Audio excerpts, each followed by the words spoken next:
बिस्मिल्लाहिर्रहमानिर्रहीम। पाक garrison education system के अज़ीज़ तलबा व तालिबात, अस्सलामु अलैकुम। स्टूडेंट, आज हम 9th क्लास की फ़िज़िक्स का chapter number 4 turning effect of force, उसकी न्यूमेरिकल प्रॉब्लम्स जो हैं उनको डिस्कस करेंगे। तो न्यूमेरिकल प्रॉब्लम्स के लिए पेज नंबर जो है 105 जो है उसको निकाल लें। तो इस लेक्चर को समझने से पहले जो है, प्रॉब्लम्स को समझने से पहले हम कुछ जो है फार्मूलाज जो हमने प्रीवियस लेक्चर में पढ़े थे उनको डिस्कस कर लें कि जब भी हम किसी जो है हमें दो कंपोनेंट दिए गए हों और उन कंपोनेंट से हमने या परपेंडिकुलर कंपोनेंट दिए गए हों तो उनसे रिजल्टेंट फोर्स फाइंड आउट करनी हो तो हम ये वाला फार्मूला अप्लाई करते हैं अकॉर्डिंग टू पाइथागोरस थ्योरम। तो जब भी हम रिजल्टेंट फोर्स फाइंड करेंगे दो परपेंडिकुलर कंपोनेंट्स की, तो हम याद रखें हमें उस फोर्स की डायरेक्शन भी लाजम फाइंड आउट करना पड़ेगी। तो डायरेक्शन को फाइंड आउट करने के लिए हम फार्मूला यूज़ करते हैं, आपने प्रीवियस लेक्चर में पढ़ा था कि थीटा इज इक्वल टू होता है tan inverse Fy over Fx। अगर इसी तरह हमें कोई फोर्स दी गई होती है तो हमने कंपोनेंट फोर्स दी होती है और कंपोनेंट हमने फाइंड आउट करने होते हैं, तो उसके लिए मैंने आपको जो है वो भी प्रीवियस लेक्चर में बताया था कि अगर x कंपोनेंट फाइंड करना हो तो उसके लिए हम ये वाला फार्मूला यूज़ करते हैं f cos थीटा, और इसी तरह अगर हमें जो है y कंपोनेंट मालूम करना हो तो हम f sin थीटा मालूम ये वाला फार्मूला अप्लाई करेंगे। लेकिन ये तो तब होगा जब हमें फोर्स दी गई होगी और एंगल थीटा दिया गया होगा, तब ये जो है हम फार्मूले अप्लाई कर सकते हैं। लेकिन अगर वो हमें दे देता है, कोई एक कंपोनेंट दे देता है, Fx दे देता है या Fy दे देता है और थीटा की वैल्यू दे देता है, तो वो कहता है फोर्स फाइंड करें, तो इसी फार्मूले को आगे ड्राइव कर लें। F इधर आ जाएगा, cos थीटा इधर जाके डिवाइड हो जाएगा। तो हम जो है इस फार्मूले से अगर एक कंपोनेंट दिया गया हो तो फोर्स फाइंड आउट कर सकते हैं। तो आइए हम पहला न्यूमेरिक जो है फर्स्ट प्रॉब्लम जो है 4.1 उसको देखते हैं। वो कहता है find the resultant of forces का रिजल्टेंट फाइंड करें। रिजल्टेंट का मतलब क्या है? रिजल्टेंट फोर्स जो है उसकी मैग्नीट्यूड फाइंड आउट करें, जिसके कंपोनेंट्स जो हैं वो 3 कंपोनेंट्स दिए गए हैं, जिनमें से 2 कंपोनेंट्स जो थे वो एक्स एक्सिस में लाई कर रहे थे, एक पॉजिटिव एक्स एक्सिस में दूसरा नेगेटिव एक्सिस में, और थर्ड वाला जो है फोर्स जो थी जो वो हमें दी गई थी वो वाई एक्सिस में लाई कर रही थी। वो कहता है एक फोर्स है जो कि 10 न्यूटन है, वो पॉजिटिव एक्स एक्सिस में लग रही है, तो हमने पॉजिटिव एक्स एक्सिस, क्योंकि एक्स एक्सिस में 2 लग रही हैं, इसलिए हम एक्स एक्सिस में जो पॉजिटिव में लग रही है उसको हमने इनिशियल के लिए Fx नॉट का नाम दे लिया, या F नॉट एक्स उसको कह सकते हैं। क्या नाम दे सकते हैं? F नॉट एक्स और F1x। अब F नॉट एक्स जो थी फोर्स हमारे पास वो 10 न्यूटन थी और वो पॉजिटिव एक्स एक्सिस में लग रही थी। इसी तरह एक्स एक्सिस के अंदर एक और फोर्स लग रही थी, वो नेगेटिव डायरेक्शन में लग रही थी, एक्स एक्सिस नेगेटिव एक्सिस में लग रही थी एक्स एक्सिस में, तो उसको हमने नाम दे दिया F1x का। वो कितनी थी? वो 4 न्यूटन थी। अब हमने एक्स एक्सिस के अंदर जितनी फोर्सेस लग रही थी उनका रिजल्टेंट फाइंड आउट करना है, क्योंकि हमारे पास 2 ही कंपोनेंट हैं फोर्स के प्लेन सरफेस के ऊपर होते हैं, एक जो परपेंडिकुलर होते हैं टू ईच अदर, एक जो है वो एक्स एक्सिस और दूसरा वाई एक्सिस। तो Fx फाइंड करने के लिए हम F नॉट एक्स में जो है F1x को क्या करेंगे? ऐड कर देंगे, तो दोनों का सम जो है वो रिजल्टेंट फोर्स जो एक्स कंपोनेंट के अंदर लग रही है वो उसके इक्वल आ जाएगी। तो टोटल फोर्स एक्स कंपोनेंट की हमारे पास आ गई। F नॉट 10 न्यूटन थी और नेगेटिव एक्स एक्सिस में कितनी थी? 4 न्यूटन थी, तो हमारे पास 6 न्यूटन आ गई। फिर समझ लें, F नॉट एक्स जो थी वो 10 न्यूटन पॉजिटिव एक्सिस में लग रही थी, F1x जो थी वो नेगेटिव 4 न्यूटन जो थी, यानी कि नेगेटिव एक्स एक्सिस में लग रही थी, इसलिए साइन नेगेटिव का लगाया, वरना उसने तो पॉजिटिव वैल्यू दी हुई है। लेकिन हमें पता है कि ये नेगेटिव एक्सिस में लग रही है तो इसके साथ साइन नेगेटिव आ जाएगा। अब Fx आ गया हमारे पास, रिजल्टेंट ऑफ एक्स कंपोनेंट के। एक्स कंपोनेंट में जो टोटल फोर्स लग रही थी वो कितनी थी, रिजल्टेंट फोर्स कितनी थी। तो रिजल्टेंट फोर्स के लिए हमने क्या किया, 10 न्यूटन प्लस -4 न्यूटन, तो हमारे पास 6 न्यूटन आ गई एफ एक्स में। इसी तरह वो कहता है वाई न्यूटन के अंदर 6 न्यूटन फोर्स लग रही थी, तो 6 न्यूटन जब वाई डायरेक्शन में लग रही थी तो एफ वाई जो है फोर्स का वाई कंपोनेंट वो क्या हो गया, 6 न्यूटन हो गया। तो लिहाजा अब ये दो फोर्सेस आ गई एफ एक्स और एफ वाई जो एक्स और वाई कंपोनेंट में लग रही थी, इन दोनों फोर्सेस से वो कहता है रिजल्टेंट फोर्स फाइंड आउट करें। तो रिजल्टेंट फोर्स की मैग्नीट्यूड फाइंड आउट करनी है, तो याद रखो जब भी रिजल्टेंट फोर्स की मैग्नीट्यूड फाइंड आउट करनी है तो हमें एंगल थीटा भी फाइंड आउट करना पड़ेगा। तो हम ये दोनों चीज़ें जो है फाइंड आउट करेंगे, फोर्स फाइंड करेंगे और एंगल थीटा फाइंड करेंगे। हमने डाटा लिख लिया, उसके बाद जो चीज़ फाइंड आउट करनी होती है उसको सेकंड नंबर पे ले आते हैं। अब हम जो है वो फार्मूला अप्लाई करेंगे अकॉर्डिंग टू पाइथागोरस थ्योरम।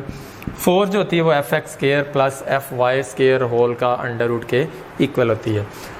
अभी फार्मूले में भी पढ़ा था, तो एफ एक्स हमारे पास कितना था, 6 न्यूटन था, और एफ वाई जो था वो कितना था, 6 न्यूटन था।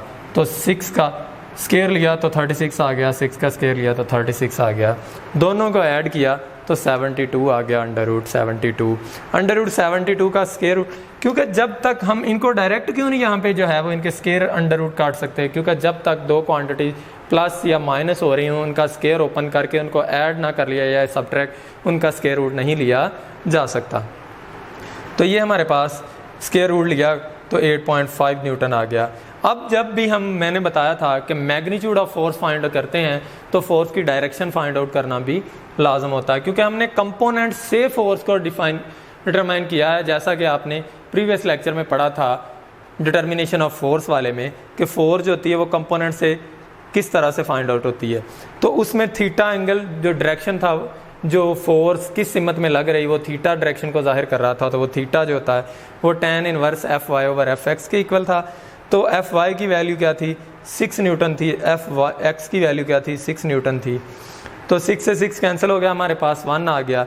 तो tan इनवर्स, कैलकुलेटर पे आप जो है प्रेस करेंगे शिफ्ट का साइन, उसके बाद आप क्या करेंगे tan का साइन प्रेस करेंगे और फिर क्या करेंगे 1 को प्रेस कर देंगे, तो ये शिफ्ट tan जो है tan इनवर्स हो जाएगा और tan इनवर्स 1 जो है वो हमारे पास 40 डिग्री आ जाएगा।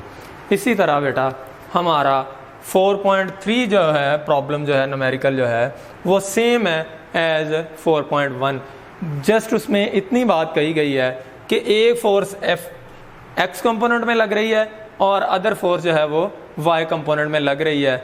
उसमें पॉजिटिव एक्सिस का या नेगेटिव एक्सिस का जिक्र नहीं हुआ, जस्ट दो कंपोनेंट दिए गए हैं एफ एक्स और एफ वाई, तो उनसे वो कहता है रिजल्टेंट फोर्स फाइंड करें या फोर्स की मैग्नीट्यूड फाइंड करें। तो यही, और जब भी फोर्स की मैग्नीट्यूड फाइंड करनी होगी तो एंगल थीटा फाइंड आउट करना पड़ेगा।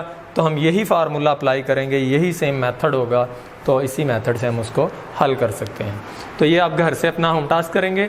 इसके बाद जो है 4.2 प्रॉब्लम की बात करें तो वो कहता है find the perpendicular component of a force of 50 Newton making an angle 30 degree with x axis. वो कहता है कि परपेंडिकुलर कंपोनेंट फाइंड आउट करें। जो चीज़ फाइंड आउट करनी होती है उसको एंड पे ले जाते हैं। परपेंडिकुलर कंपोनेंट कौन से होते हैं, एफ एक्स और एफ वाई, क्योंकि फोर्स के दो ही परपेंडिकुलर कंपोनेंट हमने प्रीवियस लेक्चर में पढ़ा हुआ है। तो फोर्स फाइंड आउट करें, वो कंपोनेंट फाइंड आउट करें कौन से, जो फोर्स F50 न्यूटन जो है उसके हैं, और वो 50 न्यूटन फोर्स जो है जब वो एक्स एक्सिस के साथ 30 डिग्री का एंगल बनाते हुए, वो कहता है find the perpendicular component of force. किस फोर्स के परपेंडिकुलर कंपोनेंट फाइंड आउट करने हैं, वो फोर्स जो 50 न्यूटन है जो एक्स एक्सिस के साथ 30 डिग्री का एंगल बना रही है। तो हमारे पास फोर्स कितनी आ गई, 50 न्यूटन आ गई, एंगल थीटा कितना आ गया, 30 डिग्री आ गया। तो हमने एफ एक्स और F Y component find out करने हैं। तो अब हम एफ एक्स के लिए मैग्नीट्यूड फाइंड आउट करने के लिए आपको प्रीवियस लेक्चर में बताया भी था कि F x magnitude of x component find करने के लिए एफ कॉस थीटा का फार्मूला अप्लाई कर देंगे। एफ कितना था, 50 न्यूटन था, कॉस वैसे रहा, थीटा क्या था, 30 डिग्री आ गया। तो कॉस 30 कैलकुलेटर पे प्रेस करेंगे कॉस, और 30 तो हमारे पास 0.866 आ जाएगा। इसके अलावा टेबल भी दिया गया है हमारे चैप्टर के अंदर जो है टॉपिक नंबर 3 के अंदर, वहाँ से भी आप इसकी वैल्यू फाइंड आउट कर सकते हैं।